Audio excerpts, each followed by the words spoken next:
Alhamdulillah, la haula wa la quwata illa billah. Bapak Ibu sekalian yang berbahagia, di momen Agustus ini adalah momen yang luar biasa karena Allah memberikan kita nikmat kemenangan. Kalau tidak menang, tidak kemerdekaan, tidak ada nikmat kemerdekaan, itu rasanya sulit bagi kita untuk bisa menjalankan ibadah dengan sempurna hari ini. Karena itu momen-momen seperti ini itu biasanya dibuat momen untuk lomba. Wis gak manu peperangan tapi dibuat lomba. Di dalam Al-Quran ada kata fastabiqul khairat dalam Al-Quran surat Al-Baqarah ayat 148. Fastabiqul khairat itu maka berlomba-lombalah kalian di dalam kebaikan. Artinya momen itu bolehlah kita buat perlombaan, tetapi kadang-kadang banyak saudara-saudara kita itu yang berlomba itu melenceng dari makna kemerdekaan. Joget lomba joget. Mak biasanya mak pun belajar joget. Yes. Biasa nih seragaman terus gak karu-karuan lah bang. Lomba pakane kawat. Insya Allah ibu-ibu nek biasa ngaji gak ngono. Nek ngaji, nek gak ngaji ya dadi ngono. Padahal fastabiqul khairat itu adalah berlomba di dalam kebaikan. Mana amalan-amalan yang bisa menunjang kita itu menjadi orang yang bersyukur, memahami kemerdekaan, dan bisa meningkatkan kualitas iman dan takwa kita kepada Allah. Mumpung kita ini di negeri yang aman. Coba kita tadi nek urip ning ngene Gaza, angel Pak. Nah kita ini hidup di negeri yang tenang. Gemah lipah lo Cinawi mboh temenan boga, tapi Indonesia itu termasuk negara yang makmur, tropis ya, hujannya ya pas, panasnya ya pas, gak udan nemen ya gak panas nemen. Saking suburnya negara Indonesia itu Pak, dari Sabang sampai Merauke, Masya Allah suburnya itu luar biasa. Kono menyok, kono wit-witan, kono padi, kono nanti wis tah teng pundi mawon Indonesia niku. Kula nate teng Kalimantan subur, kula nate teng Sumatera nggih subur. Kula nate teng Waringin nanom nggih subur, Balong Bendo nggih sawubur, wis tah subur tok, Pak. Cuman karena orang-orang tidak berlomba pada kebaikan, justru berlomba pada bagaimana mengambil untuk kepentingan pribadi. Bayangno ono wong korupsi 300 triliun. Masya Allah. Iku T Pak, gak juta. T. Makanya harus yang kita lakukan adalah berlomba-lomba di dalam kebaikan. Dan lomba-lomba dalam kebaikan seperti yang dulu dilakukan oleh orang-orang dulu adalah, kenapa mereka berlomba dalam kebaikan? Karena fisiknya, orang yang mampu berlomba kebaikan adalah fisiknya yang kuat Pak. Orang yang mengaji ini kalau fisiknya tidak kuat tidak bisa. Orang melakukan kebaikan kalau fisiknya tidak kuat tidak bisa sempurna. Sama nomai swalo ajeng teng mriki ngaji ini gak kuat mboten saged. Makanya wong mukmin iku kudune sehat ngoten. Makanya kata Rasulullah begini, al mu'minuna al qawiyyu khairun wa habbillahi anil mu'minina ad-dhaif. Jadi orang mukmin sing kuat iku luwih dicintai oleh Allah daripada orang mukmin yang lemah. Ya kecuali ini sumur swidak munggah wis mulai remak kono kolesterol kono macam-macam itu wis rata-rata. Tapi orang itu kalau masih standar-standar itu, memang harusnya kita ini menjadi orang mukmin yang kuat. mukminah yang kuat, selalu bergerak di bidang kebaikan, di bidang dakwah. Masya Allah, kita ini dakwah itu setiap saat. Tetapi karena sekarang berbahagia, dakwah itu kalau kita tidak ada fisik yang kuat, itu biasanya muncul kelelahan dan muncul ketidakikhlasan. Pas kesel dakwah, kesel ya Allah, kesel ya Allah, ya Allah. Pas ado, ya Allah, ado ya Allah, ngaji kece ado ya Allah, ya Allah. Pas loro, ya Allah, gak iso ngene, gak iso ngono, gak iso ngoten nih. Tapi nek wong mukmin niku ati kuat sehat niku, masya Allah, luar biasa. Semua mukmin itu bagus, tapi yang lebih dicintai adalah mereka yang kuat fisiknya dan mereka yang amalnya itu baik. Nanti baik, di mana ngaji itu baik, datang pengajar kono ngaji, kono dakwah, kono dakwah, ngajar TPK, ngajar TK, ngajar SMA, ngajar macam-macam, itu luar biasa. Nah, orang-orang dulu itu menang itu ya karena salah satu fisiknya kuat dan dia mukmin fisiknya kuat. Makanya tema kali kita ini adalah hakikat kemenangan. Dulu orang menang itu banyak faktornya, memang termasuk yang kuat itu. Ada 5 langkah menuju kemenangan. Apa itu? Yang pertama adalah orang yang punya ilmu. Orang yang punya ilmu itu akan diangkat derajatnya oleh Allah. Pada satu kisah, ada tokoh-tokoh orang Yahudi itu datang kepada nabinya di zaman Bani Israel. Kemudian mereka minta fatwa, mbok kita ini ada seorang yang memimpin kami untuk berperang di jalan Allah, memerangi Jalut. Di dalam Al-Quran dikisahkan demikian. Maka kemudian Allah itu menunjuk seorang yang kuat, namanya Tolut. Orang-orang Yahudi, orang-orang Bani Israel itu protes, loh kenapa harus dia?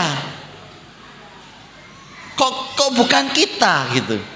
Jadi di sini apa itu fisik dan ilmu itu bersatu pada diri Tolut. Maka orang-orang kan protes. Nahnu ahaku bil mulki minhu. Saya atau kami ini lebih berhak menjadi pemimpin daripada mereka, daripada dia. Walam yuta sa'atam minal mal. Dia tidak punya banyak uang. Jadi Pak, menjadi pemimpin duitnya akeh itu ket mbiyen dibutuhkan itu. Iya aku duitnya akeh, nek gak duitnya akeh gak iso. Engko nek ate kampanye duit apa jal nek gak duit. Ngene kudu duit, mlaku rono duit, ngono duit. Lah nek gak ndek duit apa ya iso to lek kudu dadi pemimpin wong gak ndek duit.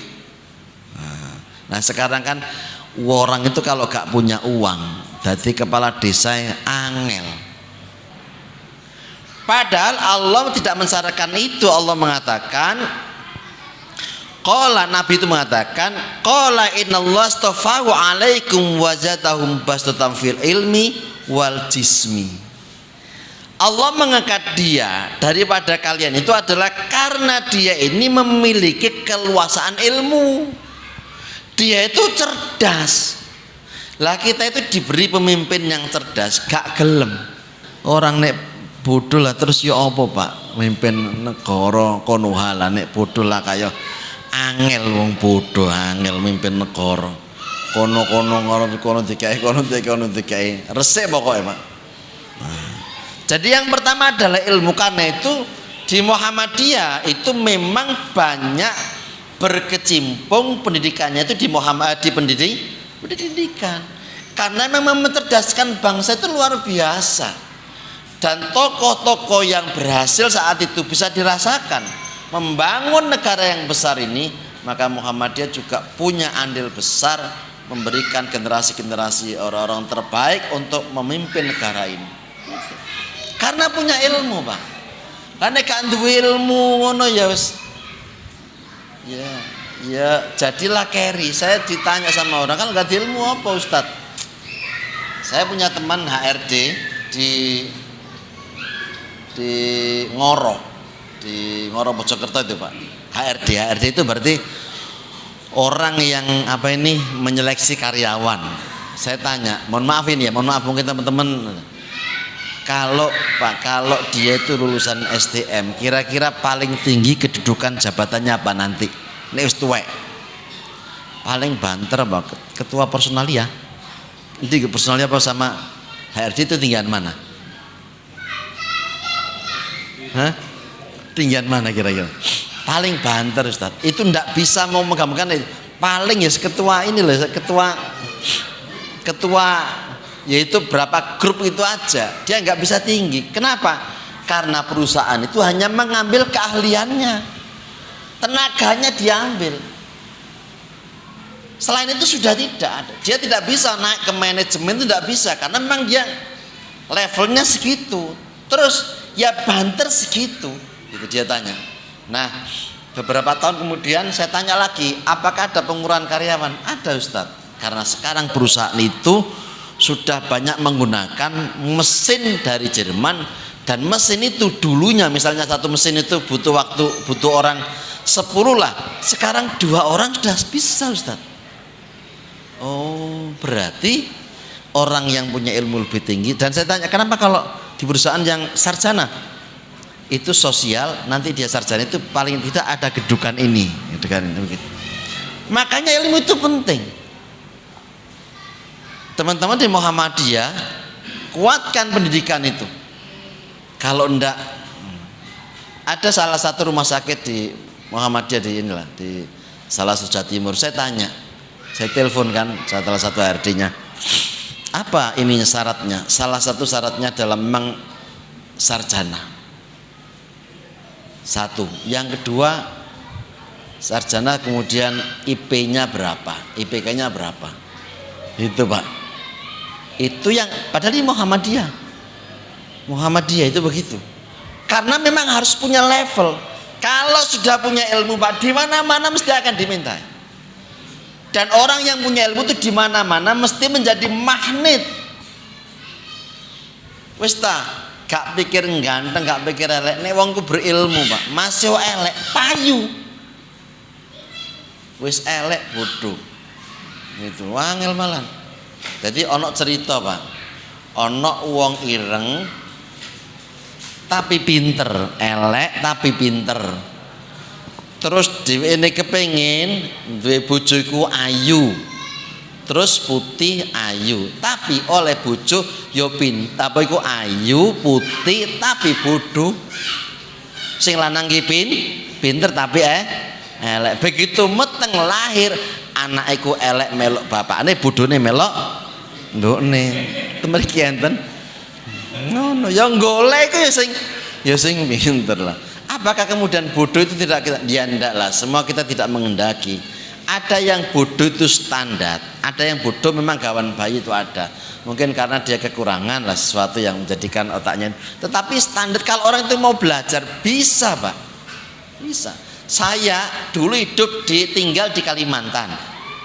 Tahun 85 saya itu pindah ke Jawa. Di Jawa saya nggak bisa ngaji. Ngaji tuh moco Arab itu nggak bisa. Karena di MI itu mesti bahasa Arab Pak. Kelas 5, kelas 6 itu mesti kena Paris. Paris itu semerap begini. Nek gak iso maca kok alun, gak ono alun dong, biyen guru biyen gak ono sing alun Pak. Pancas topas insyaallah gini. Gak iso maca niku ditas-tas. Wong kula niki saking Kalimantan gak tau maca Al-Qur'an gak iso Arab. Tapi saya punya ini keinginan harus bisa ngaji gitu. Dan saya belajar ngaji itu Pak. 1 tahun bisa ngaji. Bayangan biyen niku gak ono tip, gak ono Iqra mboten enten, turutan. Terus ngaji, begitu ngaji sanawiyah Pak. Mulai ngawaji terus belajar mulai buka kitab sanawiyah kelas 1 2 3 sudah belajar kitab kuning pelajari terus. Mulai guru saya itu yang kalau saya setor ngaji, setor hafalan itu di MI itu sama salah satu guru. Begitu saya lulus alia, kemudian saya kuliah, kemudian saya plus ngajar di pesantren. Dia kaget, saya kok bisa maknanya bahasa Jawa, kaget guru saya itu. Malah justru guru saya itu dia minta belajar ke saya. Aku ajari maknani yo basa Jawa. Lah sampean lah gak anu ta guruku mbiyen. Lah ya iso mestine. Gak iso aku. Tak ajari, Pak. Kenapa sih bilang saya harus punya ilmu? Kalau nggak punya ilmu remek saya. Bayangkan wajah wis pas-pasan koyo ngene iki, yo gak ganteng, terus yo gak putih, yo gak soge, terus alane bodoh terus tadi apa? Hao no gitu. Saya harus bisa dan alhamdulillah bisa. Jadi begitu selesai justru guru saya yang suka Maris itu, Pak. Maris ini di kelas 5 kelas 6 itu dia guru bahasa Arab.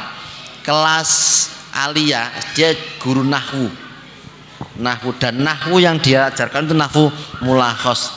Itu dulu diambil langsung dari Arab Saudi bukunya itu.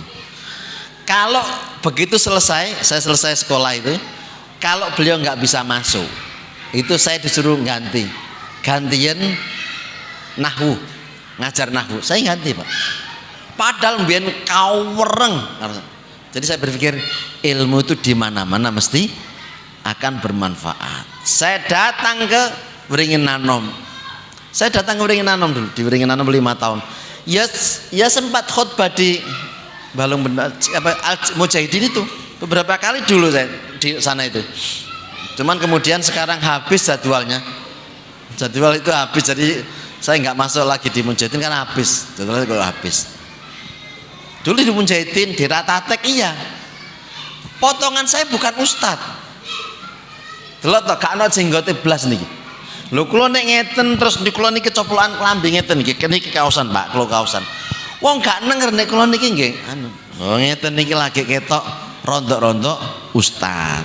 Rondok ngono. Ngoten Pak. Makanya masyaallah. Jadi ilmunya pinterkan anak-anak kita. Nanti rezeki itu akan mengikuti orang yang punya ilmu. Satu. Yang kedua, wal jismi, Tolut itu kuat fisiknya. Orang kuat, gak lemah lembut ngono gak. Dia orangnya kuat. Dia ahli olahraga. Dia pinter, kuat. Oh, lah mukmin ya kudu kuat. Nah, saya juga sering olahraga itu lari. Jadi fisik itu kudu kuat. Wong mukmin kok gak tau olahraga belas, isuk ngopi marang turu beleng, arep ngopi maneh ngopi turu maneh ya wong mukmin capopo ngono. Tapi nek wis tuwek ya napa malih wong wis tuwa. Tapi sing nom-nom lho kudu kuat ngono. Sing mak-mak ya kudu kuat. Omane sing guru TK iku masyaallah. Enten sing guru TK mriki. Enten Mbak. Guru TK itu tenaganya harus 10 kali lipat. Kula pun nggak ada bojo niku. Bojo kula pun nggak ada. Bojo kula niku asalnya guru TK. Ya Allah. Wes ta. Guru TK iki pancene. Tapi enake guru TK itu iso ngajari anake. Ngene guru itu. Makanya tak tinggali ya gak apa-apa, tak tinggali tapi dia bisa ngajari anaknya. Jadi fisiknya harus kuat. Kalau nggak kuat gak iso. Apalagi di dunia pendidikan. Aduh, nek wong gak kuat, aduh rasanya atik sekarang ini tuntutan guru itu ya banyak. Nek biyen guru itu jadi petani, engko nek waya udan gurune gak teko. Bener niku. Wis wayahe sore gurune gak teko, mergane ngeramuti sawah ngoten. Lah sakniki gurune gak teko ya dipecat. Tuntutane kuwata gajine ketawi. Kula pernah dadi guru. Taman nggih, bener guru niku gajian. Nek sing swasta lho, nek kirangan nek pegawai negeri lumayan pegawai negeri. Tapi swasta ate gak sertifikasi, masyaallah. Sampeyan wong lanang-lanang nek guru sama bojo sampean niku atik guru, ya sampean kudu sabar. Sabar isuk wis ditinggal. Kadang sarapan-sarapan dhewe, duwite gak patek akeh. Duwite lho gajine getuk wedake lho kurang. Nggih Bu nggih. Enten sing guru to mriki. Nek lanang iso kerja teng pabrik, teng napa niki? Kertas niku. Ciwi. Lah sing wedok mbok. Allah itu kalau mencabut ilmu di dalam dunia ini tidak berarti Allah kemudian mencabut ilmu itu tiba-tiba hilang. Enggak. Tetapi Allah mencabut orang yang dianggap pinter di sana atau ulama dicabut oleh Allah supaya orang itu kemudian tidak ada lagi orang bisa memberikan fatwa di antara mereka. Nah, ini. Makanya kita ini harus berhati-hati. Yang kedua adalah kekuatan iman. Ilmu itu penting seperti yang saya jelaskan tadi. Tetapi iman itu jauh lebih penting. Kenapa? Karena imanlah yang akan mengantarkan ilmu menjadi orang yang baik. Ada orang yang punya ilmu tapi imannya tipis, itu rasa ikhlasnya itu sangat berkurang. Dia tergantung pada situasi dan kondisi. Itu orang-orang yang dia punya ilmu tapi imannya tipis. Itu ikhlasannya apalagi kalau dia ngajar di tempat-tempat yang memang mohon maaf pendapatannya pas-pasan itu sulitnya minta ampun Pak, sulitnya minta ampun. Di daerah Lamongan, pelosok itu gaji guru itu kecil Pak, tapi kalau ada ikhlas dan iman dia yakin betapapun kecil insya Allah akan berikan barokah. Maka saya punya guru, punya kiai itu gajinya nggak banyak, tapi anaknya itu rata-rata sukses, rata-rata dari Timur Tengah lulusannya. Saya tuh heran. Sementara orang-orang yang punya uang itu besar, itu kadang-kadang justru malah tidak memiliki motivasi untuk menyekolahkan anaknya yang lebih tinggi. Saya pengalaman itu, tak lihati aja ya Allah guru-guru saya yang pendapatannya biasa-biasa saja itu, oh tapi kok bisa nyekolahkan anaknya sampai tinggi-tinggi ya, kok bisa itu? Karena iman. Karena itu untuk menjaga iman ada dua hal yang perlu kita perhatikan. Yang pertama adalah jangan sampai iman itu kita gugur karena syirik. Ada orang itu yang ilmunya dia kuat tetapi karena imannya tipis, kalau ada persoalan mesti itu rata-rata dia akan kembali kepada kemusyrikan. Dia sakit, dia mengatakan aku ini diguna-guna wong. Padahal enggak ada yang diguna-guna. Dia tidak diguna-guna orang karena memang dia pola makannya kadang tidak. Tapi karena dia suudon muncullah itu. Kemudian kalau sudah suudon dia mengatakan aku diguna-guna orang, maka langkah kedua adalah apa? Musyrik. Carilah orang pinter. Dikira sakitnya itu datangnya dari orang lain, padahal belum tentu. Nah karena musyrik ini nomor satu Pak, maka Allah mengingatkan kepada kita ini, innallaha la yaghfiru ayyushraka bihi wa yaghfiru ma duna dzalika liman yasha. Jadi Allah itu mengampuni, Allah tidak akan mengampuni orang yang berbuat musyrik, tetapi Allah mengampuni selain musyrik kepada siapa saja yang dikehendaki. Jadi kalau musyrik ini nomor satu Pak, nomor satu. Dan insya Allah di Muhammadiyah itu teman-teman di Muhammadiyah insya Allah enggak. Aranglah wong Muhammadiyah ke musyrik. Tapi kenapa Muhammadiyah itu didirikan? Salah satunya adalah memberantas kemusyrikan itu. Jadi gak ana ceritane wong Muhammadiyah kemudian kepengen sugih teko nang kuburan itu gak ana. Gak ana ceritane wong Muhammadiyah pengen sugih teko nang gunung-gunung kawi, gak ana. Ndelesep-ndelesep ning gone wit-witan gak ana. Wong Muhammadiyah itu diberi oleh Allah akal, maka teman Muhammadiyah kalau kepengen kaya dia kerja. Selesai Pak, kerja. Dan kerja itu apa saja insya Allah akan mendatangkan hasil yang luar biasa. Artinya kalau kita ini membangun usaha dan kemudian walaupun marginnya laba itu kecil, tapi kalau dia istiqomah maka insya Allah dia akan menjadi kaya. Jadi berhasil lah. Kalau misalnya kaya bener susah lah misalnya, tapi kalau berhasil insya Allah dia bisa. Dan banyak orang-orang yang begitu itu banyak. Karena itu orang Muhammadiyah itu mesti menjauhi musyrik. Kalau kepengen soge kerja. Kemudian kalau pengen soge ya ndonga harus Allah karo kerja. Nanti kita lihatkan ini doa-doanya. Yang kedua, hindari amal riya. Riya itu pamer. Ngaji pamer. Gelang niki ya Allah, tak kandhani ning tangan.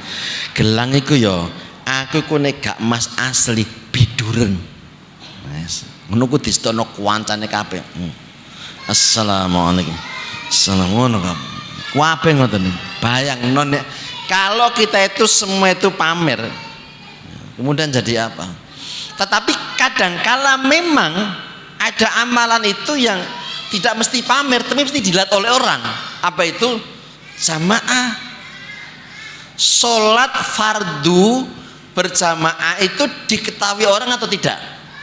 Diketahui. Tergantung sekarang pada niatnya. Kalau niatnya kepengen pamer, Allah hapus.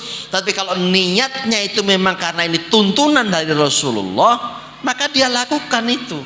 Maka muslim yang terbaik adalah dia melakukan sholat, kemudian dia melakukan sunahnya sholat itu. Salah satunya adalah dengan berjamaah. Maka Muhammadiyah itu hampir rata-rata mestinya senang jamaah. Gak ono sembahyang dewi-dewi itu gak ono. Tapi kalau memang tidak dalam kondisi tertentu gitu. Kalau kondisi tertentu gak masalah. Tapi kalau misalnya kita dalam keadaan aman, kenapa gak berjamaah? Maka masjid-masjid yang kita bangun harus Pak, harus ada nilai-nilai jamaah di situ. Gak isok kabeh misalnya, minimal maghrib lah, isya subuh Pak. Nek syukur isok kabeh. Misalnya duhur kalau asar itu teng pabrik, teng kerjaan, maka maghrib, isya dan subuh itu kita usahakan di masjid. Dan itu menjadi makmur kalau orang sudah banyak sholat jamaah di masjid, nilai roh dakwanya itu berbeda dengan orang yang tidak sholat di masjid, dan dia tahu itu. Hanya kalau sembahyang itu masya Allah jamaah angel Pak, jamaah itu tidak semua masjid itu ada. Saya di tempat tertentu masjidnya kawat deh Pak, jamaah ketawi oman itu sholat subuh malah titik sing adzan tuwek, sing qomat tuwek, sing imam yo tuwek, jamaah gak batuake, sing nom-nom gak jamaah balas. Gitu, ayo kita bangun generasi yang kuat apane wong mlaku jamaah angel kok kuat. Ya gak iso kuat Pak.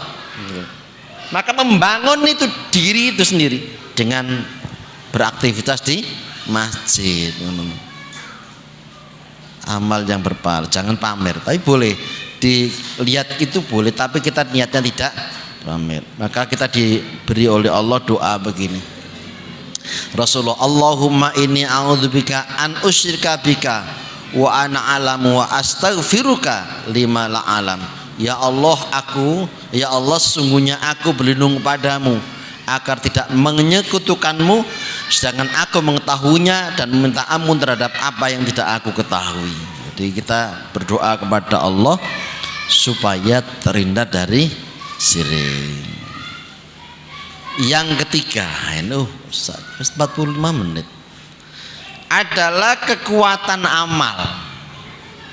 Amal itu wujud dari iman, ilmu, iman. Wujudnya adalah amal. Lah amal yang soleh itu amal yang berstandarkan Al-Quran dan Al-Hadis. Maka semakin kita sering mengkaji Al-Quran, maka kita akan tahu amalan yang baik itu seperti apa. Tidak ada tambah-tambahan, tidak ada kurang-kurangan. Karena kalau sudah Al-Quran yang mengatakan, hadis yang mengatakan, maka kita ikuti. Adapun kemudian kalau di Muhammadiyah kita tarjih, iya. Nah, gitu Pak. Jadi Al-Quran itu standarnya amal. Lah kita ini kalau membaca Al-Quran kan gak patut seneng membaca Al-Quran itu. Padahal orang yang baca Al-Quran adalah orang yang dirindukan surga. Lah kita ini tidak dirindukan surga, dirindukan toko pulsa. Karena kita ini suka membaca WA. Mocone WA iku ngawet. Ngono sing ngawet tuh. Tapi begitu maca Quran bismillah setengah halaman belek ngantuk turu pokoknya. Belek kadang-kadang gak ngaji, tipe dinyalano MP3 Al-Quran, wonge turu terus MP3 ini tetap ngaji. Iku koyok-koyok wong diruyah ngono lho. Lah iya wong ngaji ya ngaji gitu loh. Kalau ngaji itu tahu mana Al-Quran itu. Al-Quran itu mengabarkan kepada kita tentang amal yang terbaik. Karena Allah mengatakan begini, wal asri innal insana lafi khusr illal ladzina amanu wa amilus sholihat. Ini amalan tok banyak Pak. Tetapi apakah seluruh amal itu berstandar Al-Quran? Belum tentu. Karena itu banyak di masyarakat ini itu yang melakukan amal-amal yang tidak sholihat. Dia mengatakan sholihat yang terbaik, maka mencari amal yang ihsan itu yang terbaik dan serata-rata. Ada orang tanya, apa bedanya ihsan dengan kebaikan standar? Kalau kebaikan standar itu sampean ngasih saya Clio, terus saya membalas sama dengan Clio, itu standar. Tapi kalau sampean ngasih saya Clio, terus tak kayak apel sak kilo, itu namanya ihsan. Jadi ihsan itu di atas rata-rata.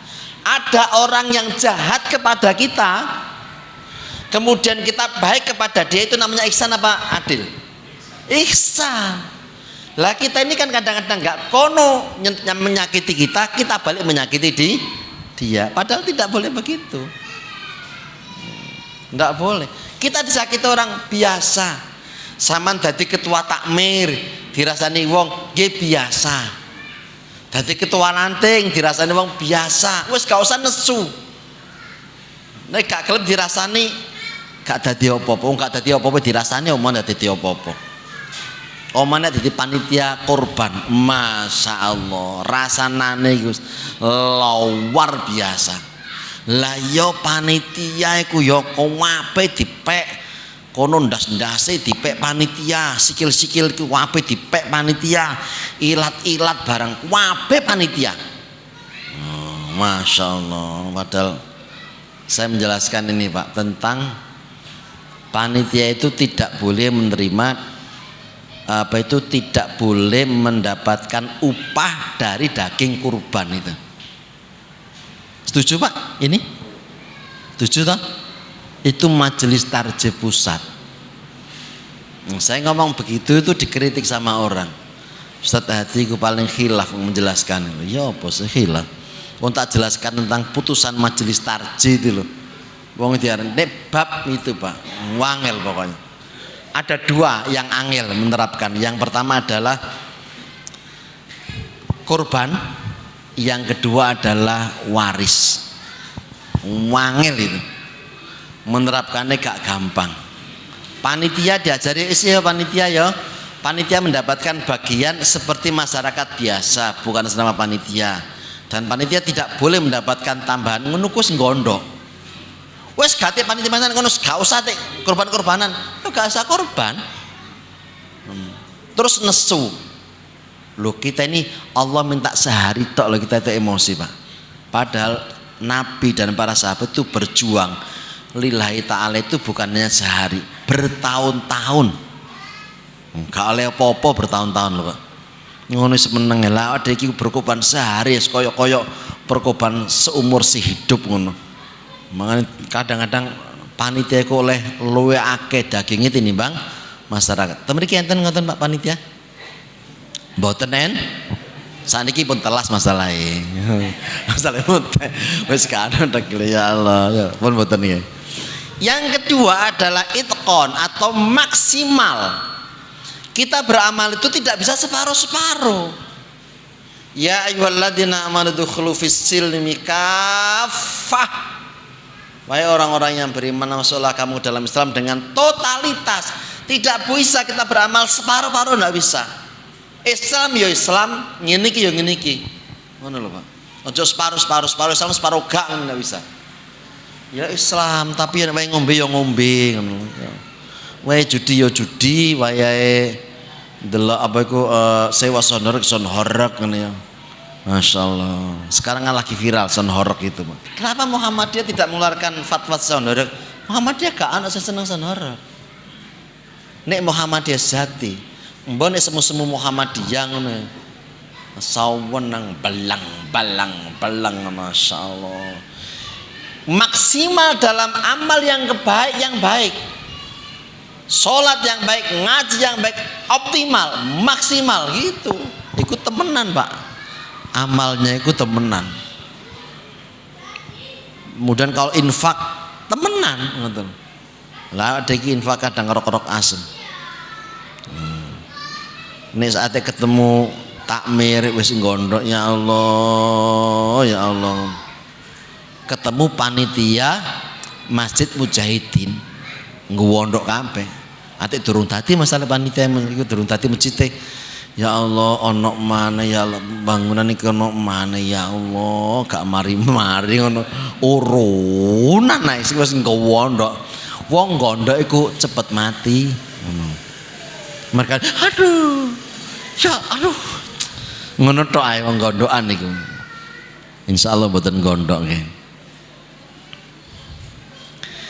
Kekuatan yang keempat adalah kekuatan saling tolong menolong. Bersatu itu penting. Dulu Indonesia, Tatu Nusantara waktu itu berjuang memerdekakan Indonesia itu kan kelompok-kelompok dari Aceh, ada Cut Nyakdin, ada kemudian Imam Bonjol, macam-macam sampai di Ponorogo sampai itu kenapa tidak berhasil? Karena belum bersatu. Begitu bersatu Pak, plek gini, alhamdulillah Indonesia menang. Walaupun sebenarnya tidak secara langsung Indonesia itu menang karena peperangan.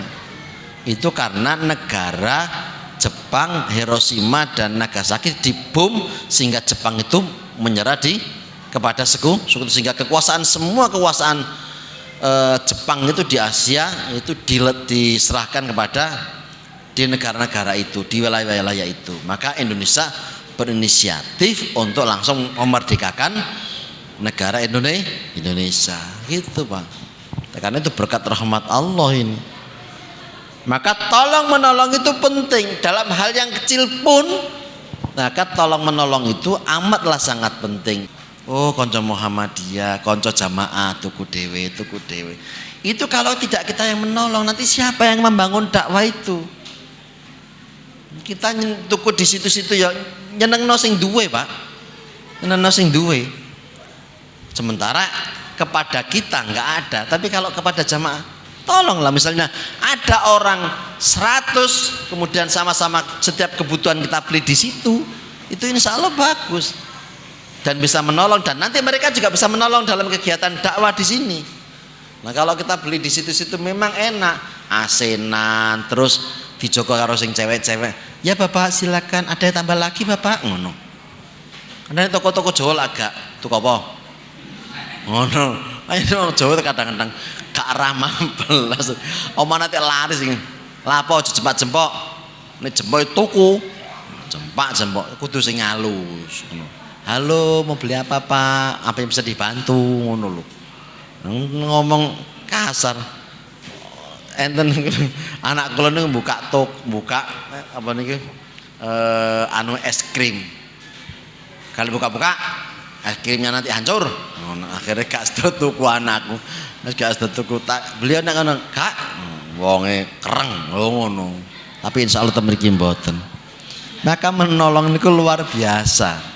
Ada saudara kita ini yang butuh pertolongan, tolong. Maka kalau bersama-sama itu insyaallah akan menjadi ringan, Pak. dan jangan dipikir sendiri.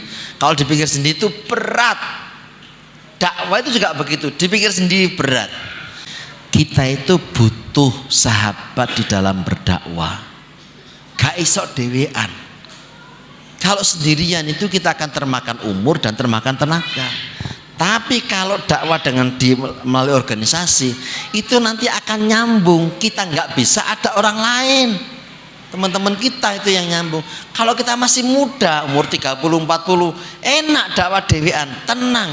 Tapi kalau sudah berumur, Pak, dewean itu berat.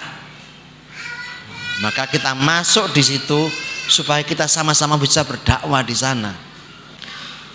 Dan terakhir adalah ini doa.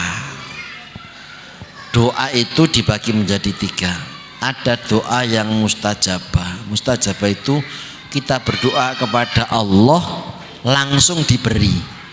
Sesuai dengan apa yang kita minta itu bisa terjadi. Ini yang pertama. Yang kedua, ada doa itu makbul, diterima. Tetapi Allah memberikannya tidak seperti apa yang kita minta, tetapi Allah memberikan apa yang kita butuhkan.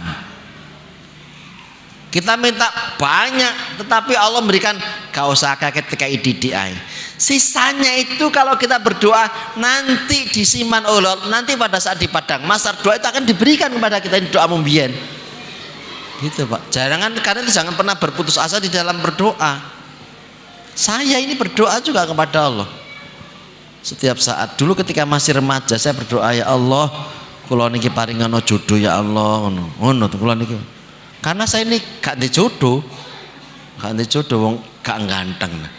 Kanca-kanca kula niku sing ganteng-ganteng ku wis tak pacaran, kono pacaran. Kula mboten belas, mboten nate pacaran. Enggak payu. Enggak payu. Gak payu palas kula niki. Tapi kula niki ndonga, ya Allah, paringana jodoh ya Allah. Akhirnya dapat jodoh. Kula ya Allah paringana kula niki jodoh guru TK. Bojo kula niku guru TK. Ya saestu. Kula niku ya Allah, bener kula niku njaluk karo Gusti Allah. Ya Allah, saya minta kepada Engkau istri diberi. Ya Allah, saya minta kepada Engkau istri yang putih. Ojo ireng kalau kula niki. Saya minta gitu kepada Allah. Ya Allah, nek saged guru TK. Ya Allah, gini ya, 4 mungkin nggak sama dengan mungkin kok Ustadz kok ngono sih gini.